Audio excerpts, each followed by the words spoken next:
Say again, Gemini 5? That's on stage 2. But you lost IPS on stage 2. The air was fair at Cape Kennedy, lacy clouds in a warm August sky, as Gemini 5 took off for space, where there is no weather at all. The only problem, a leaky fuel cell threatening to cut their flight short at the start. It didn't. But out in the Atlantic, something else was brewing. A rising breath of wind, soon to be known as Betsy.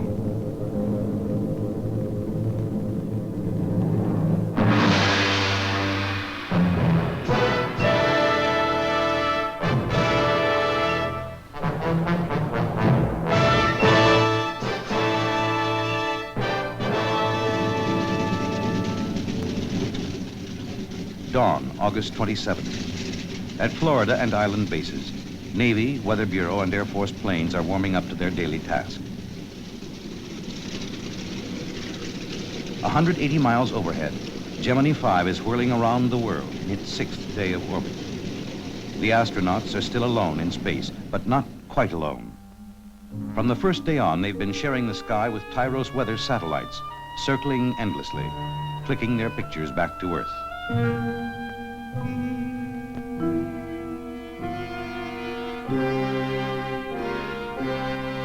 And at mid-morning on the 27th, both Tyros 10 and a Navy weather plane make a discovery.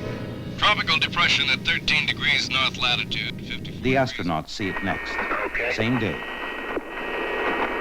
Do you have any sort of a report over that tropical depression? I saw we passed right over it.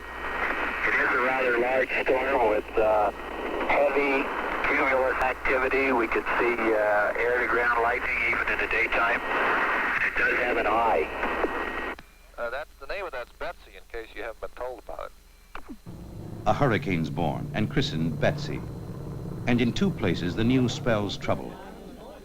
The National Hurricane Center in Miami, where Chief Forecaster Gordon Dunn is checking first reports, and Houston Control for the spaceflight, scheduled to splash down Sunday, right in the path of the storm.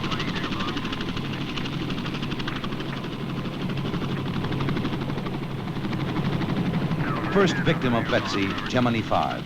Its 8-day flight is cut one orbit short. The landing area is changed. Cooper and Conrad splash down safely into a sunny sea.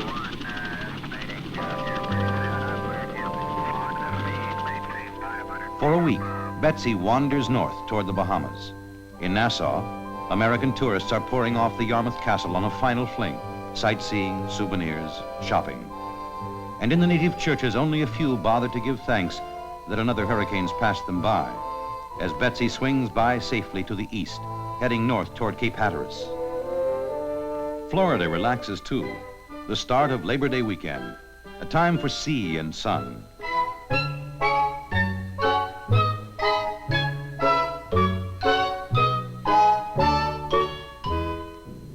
But for the Weather Bureau and the hurricane hunters, it's no holiday at all. In 10 days now, Betsy's already traveled 2,000 miles, past Barbados and the Grenadines, the Windward and Leeward Islands, skirting Cuba, Puerto Rico, the Bahamas. Now, 300 miles north, she runs into westerly trade winds, does a lazy loop-de-loop, then stalls. Probable course, still north and west toward Hatteras, New Jersey, or New England. But bad news wherever it hits. By now, it's packing 125-mile-an-hour winds, swirling around an enormous eye.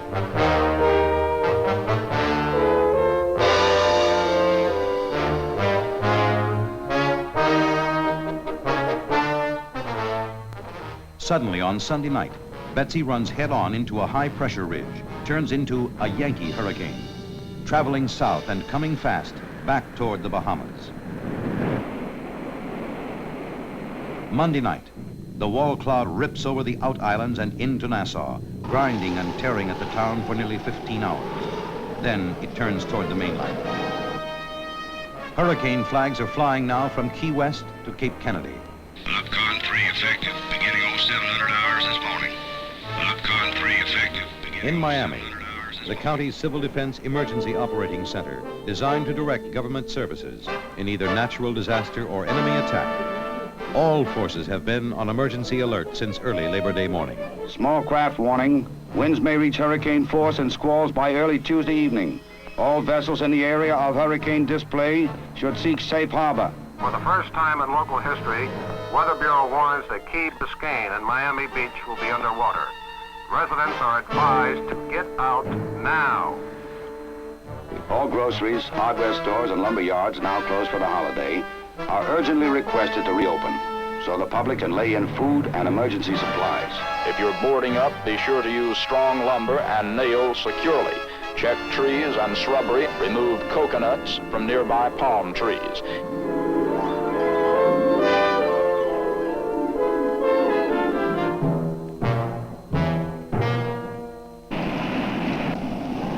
Along the Gold Coast, hotel swimming pools are suddenly deserted as advance winds begin to come in. But on the beaches, youngsters are finding the best surfing since Hurricane Carol.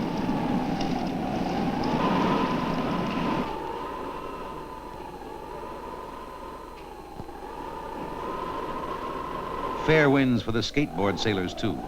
Not so good for last-minute shoppers.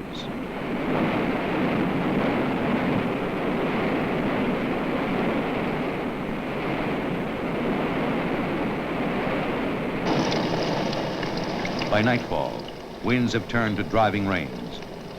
And at Miami International Airport, normally one of the busiest in the world, the last bird of passage has flown.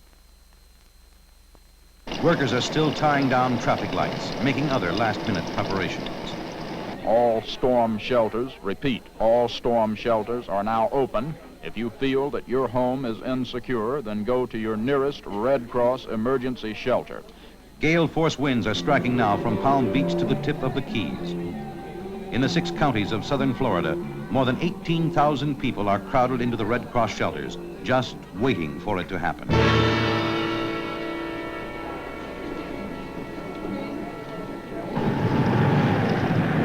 Betsy is here. Gusts now topping 100 miles per hour. Tides 3 feet above normal in the greater Miami area. And escape routes will be cut off shortly. Unidentified female reported electrocuted by a fallen power line. Rescue squad to 1721 Northwest 17th Place. Family now reports water swirling around their bed.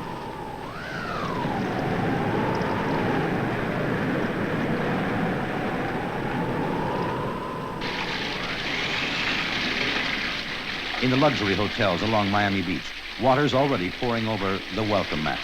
Our mobile unit has just reported fish swimming down Collins Avenue. Fish and eels swimming right down the main drag of Miami Beach. Conservation 85 to Marathon. Could you advise if State Road 5 is passable to Isla Mirada south of the Key Largo area? Last report I have is the road is washed out in 2 places. A long night for civil defense. Now all the dull, quiet things done over the years, the pre-hurricane drills, the planning and preparation for any kind of disaster, the coordinated efforts of all the government and voluntary agencies are finally paying off. 740 Northwest 82 Street, roof blown off a house. There are injuries. 7 hotels on beach badly damaged. Some 3 degrees. Several houses. Betsy, with her hurricane winds, is on the Florida mainland. She is also on Key Largo. At dawn, the eye of the hurricane crosses Key Largo, heading west.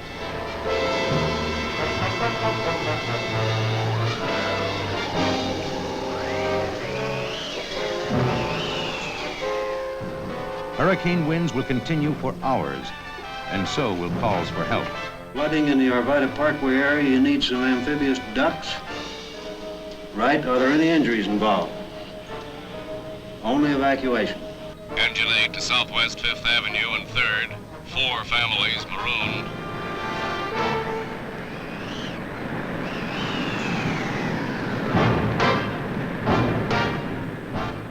As Betsy blows by Florida, she leaves her mark behind. Damage, around 140 million. Several dead. 4,000 homes wrecked or flooded out, plus smaller losses. On Riviera Beach, a bigger whale's been grounded. A foreign freighter driving in blindly through the night. The Yarmouth Castle's been a little luckier. The Bahamas cruise ship has ridden out the storm at sea and put back safely into Miami next morning. She'll sail another day. hurricane roars on, still hunting for land.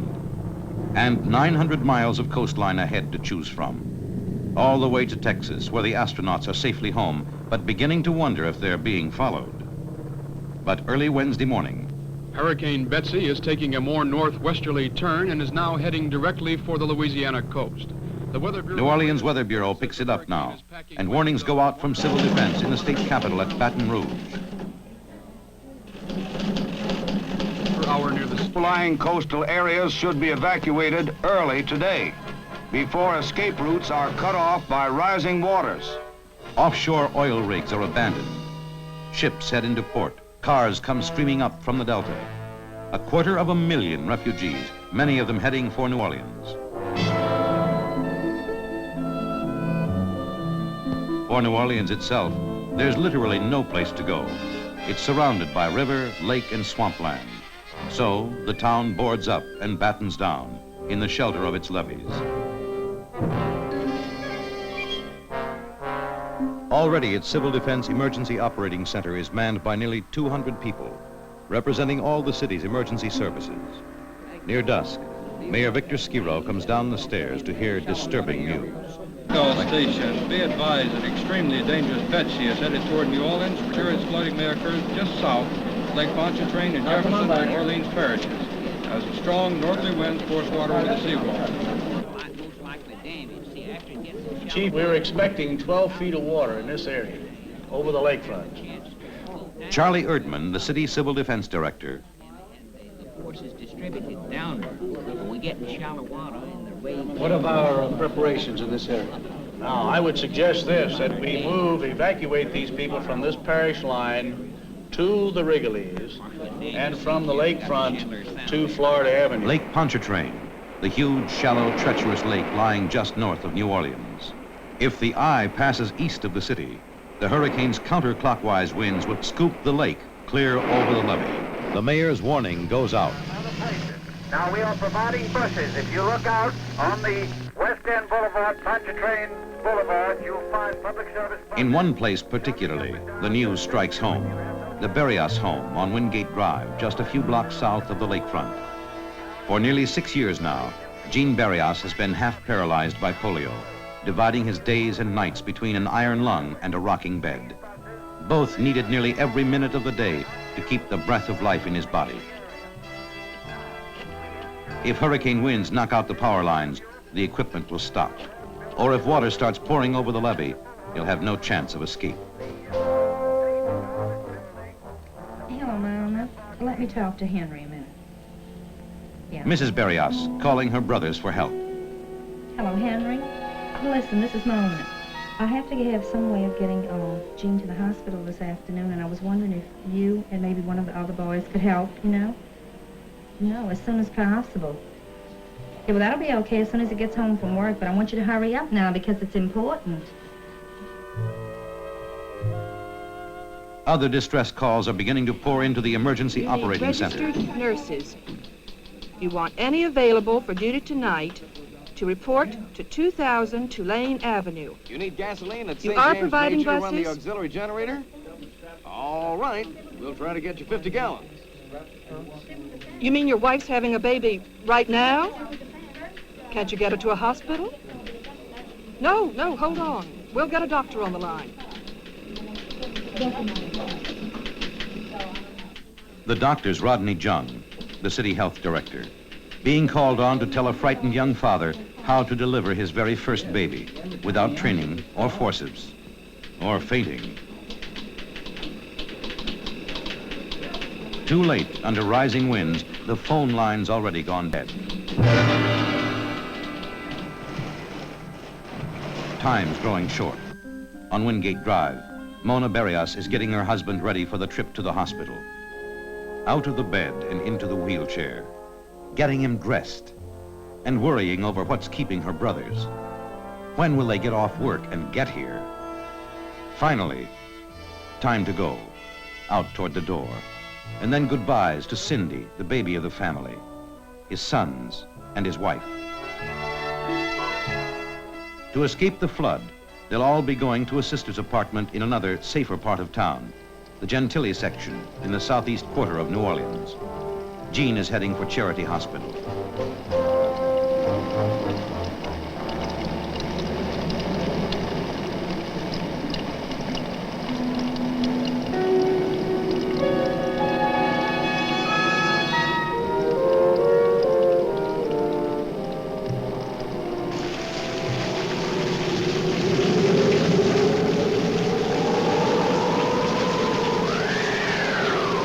Now, Betsy roars down on her third swinging town, closes up Bourbon Street tighter than an 8 o'clock curfew.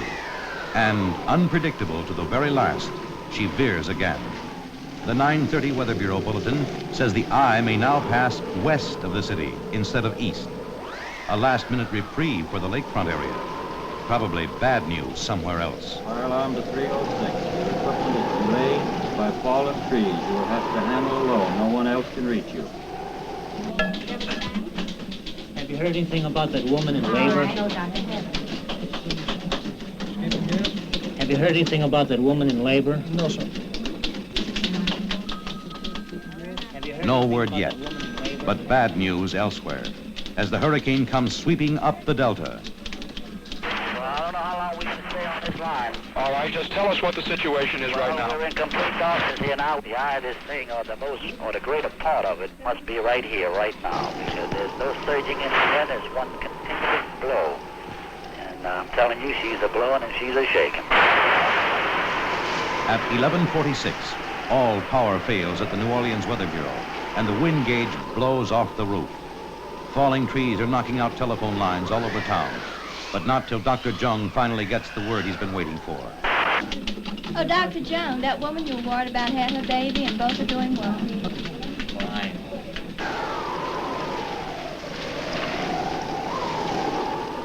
By midnight, Betsy's overwhelming the city. Gusts are reaching 150 miles an hour, and all the church bells in town are tolling wildly in the winds.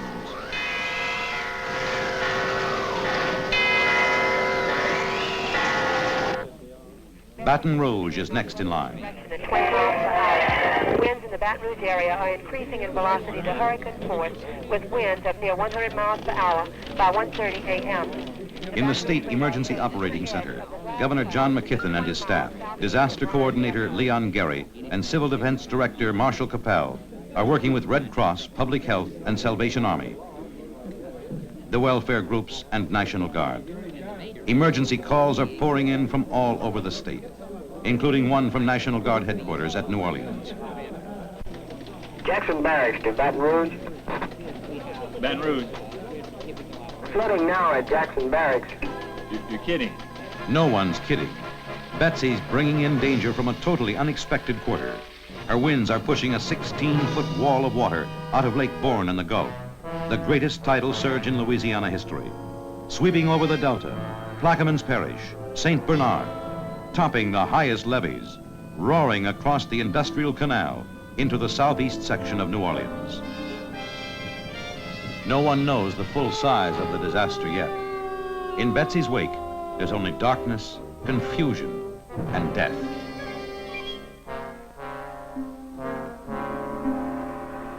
Daybreak and devastation, and the church bells are quiet now.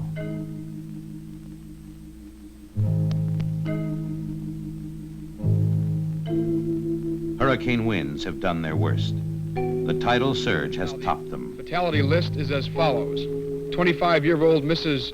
Joanne Mayu, her body was found in the Franklin Avenue ditch. She was swept away by floodwaters in the flooded area. People are still being pulled off roofs and out of the water. Another small Dunkirk. I saw just a big wave coming right at the house. It looked like it's taller than the house. And I hollered for my husband, and he ran. My brother-in-law called, but thank God he got the last call through. And he screamed, "Tell him to get out. The levee broke."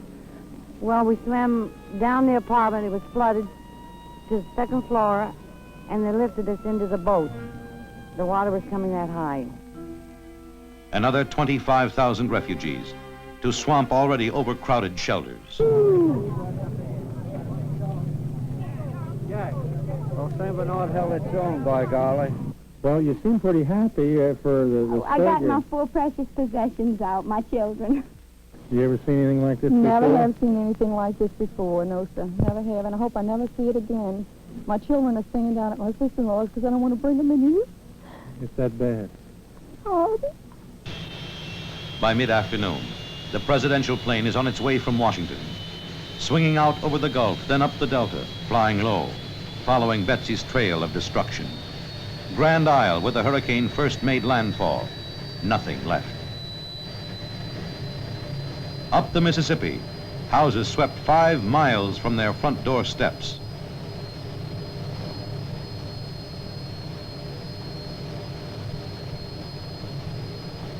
Levees strewn with battered ships and barges, more than 450 beached or sunk. And missing near Baton Rouge, somewhere on the river bottom in Mississippi mud, barge MTC 602, laden with 600 tons of deadly liquid chlorine, enough to produce more poison gas than both sides used in all of World War I, and much more than enough to wipe out Baton Rouge.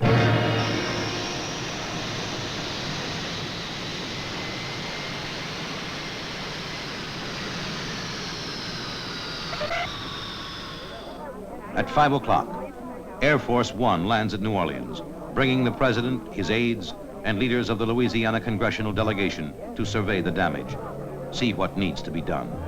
In one old grade school near the Industrial Canal, not meant for use as a shelter at all, they find 3,000 refugees from the flood and only 4 young volunteers on hand to help. How much training have you had for this type of work? About 15 minutes, I guess. The president declares Louisiana and Florida both disaster areas, tells the Office of Emergency Planning to coordinate federal assistance. More than 1,200,000 people from nearly every agency of the national government will be involved. Down the Delta, roads are flooded out, but 2,500 National Guardsmen come in by river steamer to begin rescue operations.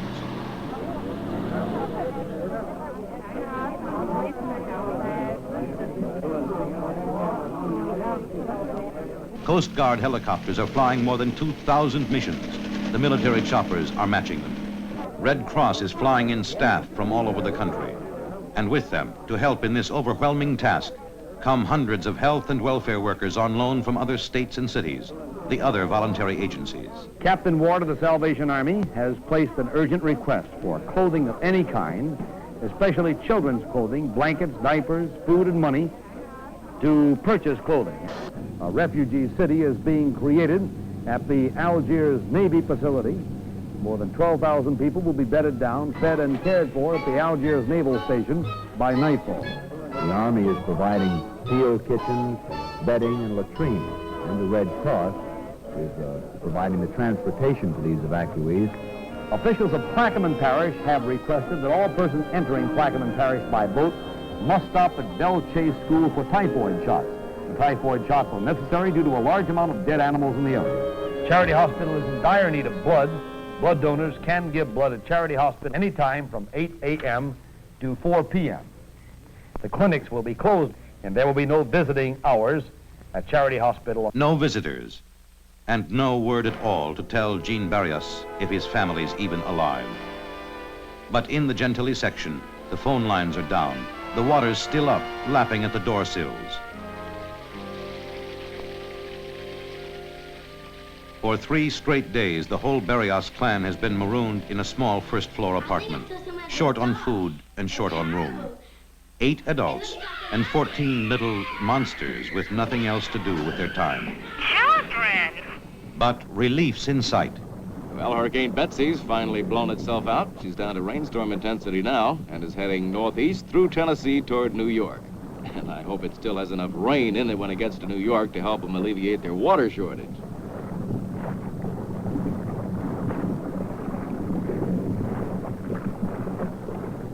And finally, the pumps are taking effect. In Gentilly, at least, the water level's falling. And for the first time in 4 days, it's possible for Mona Barrios to get out. Call Charity Hospital. After all the worry, the family's safe and coming home tomorrow.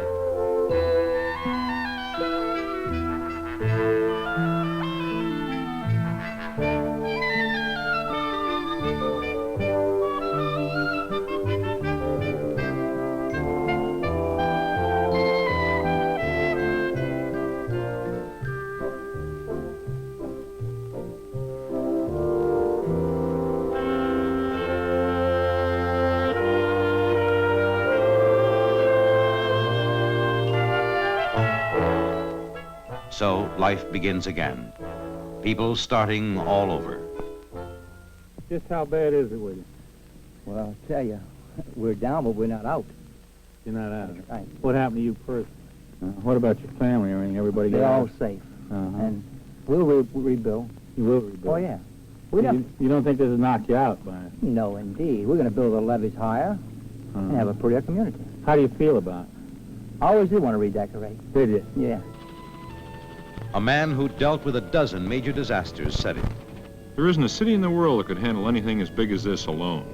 It's just overwhelming. But there isn't a city in the world that may not face the same sort of thing someday. Major disaster in one form or another, and have to be organized to meet it, using resources from many public and private agencies. And at New Orleans City Hall, they're working around the clock. Civil government in emergency, meeting the needs of its people, fighting 1,000 problems at once. Welfare assistance for victims of the flood.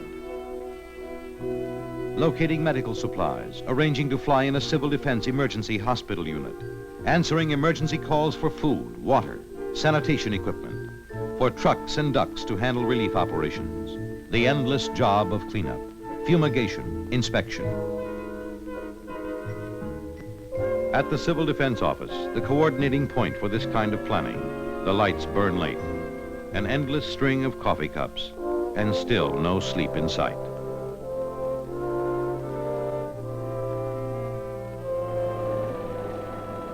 Betsy's final bill won't be in for months.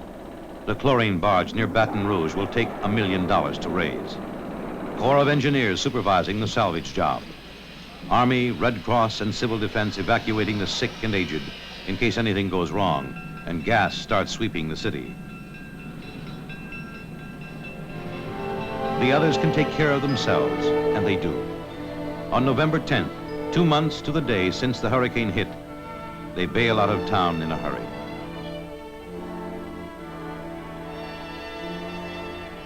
But 602 will rise again, and so will Louisiana. And Betsy, long gone. After 16 days and 3,000 miles, whistling out through the woods of northern Louisiana, Arkansas, Tennessee, to die next day in a simple whirl of dust. The danger over at last, till the next one comes along.